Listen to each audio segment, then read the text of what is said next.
In September, Captain Ibrahim Traore assumed the role of interim president in Burkina Faso, making him the world's youngest head of state. He, along with a group of junior military officers, removed Lieutenant Colonel Paul-Henri Damiba from power, who had previously taken office through a coup in January. Captain Ibrahim has committed to transferring authority back to civilian leadership in Burkina Faso by July 2024.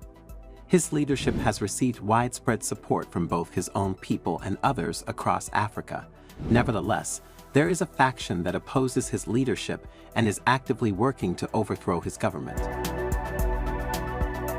Reports have emerged indicating that certain individuals, including soldiers and former soldiers employed in intelligence roles, were engaged in surveillance activities targeting the residences of key figures within the transitional government.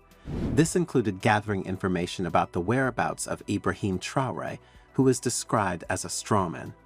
Consequently, 3 soldiers in Burkina Faso have been apprehended and formally charged with conspiring against the established government, as confirmed by the country's military prosecutor on Friday.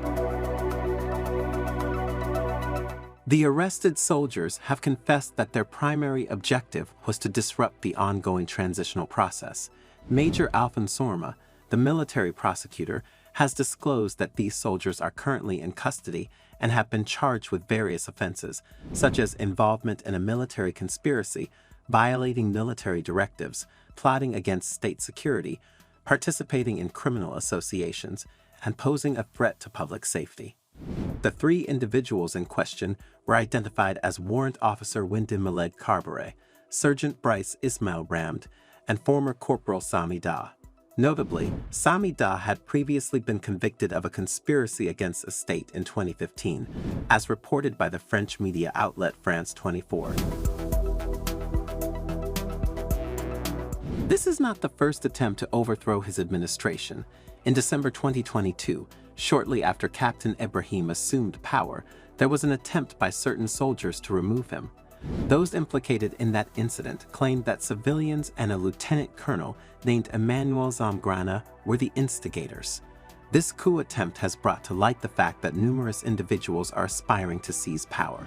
Coups represent an illegitimate means of attaining authority, and when one country is governed by a particular regime, it often serves as a justification for others contemplating similar actions. However, it is essential to scrutinize the underlying motivations behind these coup attempts. Why would military officers or even civilians contemplate staging a coup? In the context of Burkina Faso and Captain Ibrahim, it stemmed from the government's perceived failure to combat terrorism in the region. In the case of Gabon's recent regime change, it resulted from the prolonged rule of the Ali Bongo family and allegations of electoral fraud that secured him a 3rd term in office. Some coups are orchestrated to oust leaders seen as puppets controlled by Western powers. However, there are also coup attempts driven purely by selfish motives, led by individuals driven by greed and a desire to seize the nation's resources at any cost. Additionally, we must not disregard the historical involvement of Western forces in toppling leaders who did not align with their interests. Figures like Patrice Lumumba, Gaddafi, Thomas Sankara, and numerous others met untimely fates because they prioritized the well-being of their citizens over succumbing to external influence. Considering the track record of coups supported by Western powers like the US and France, one can only speculate about their potential role in the recent conspiracy against Captain Ibrahim. Captain Ibrahim has garnered significant popularity and drawn comparisons to the renowned revolutionary leader Patrice Lumumba.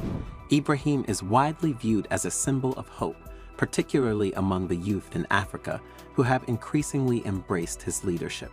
Notably, Traore has achieved a remarkable milestone by successfully extricating Burkina Faso from what was perceived as a neo-colonialist presence, primarily associated with France.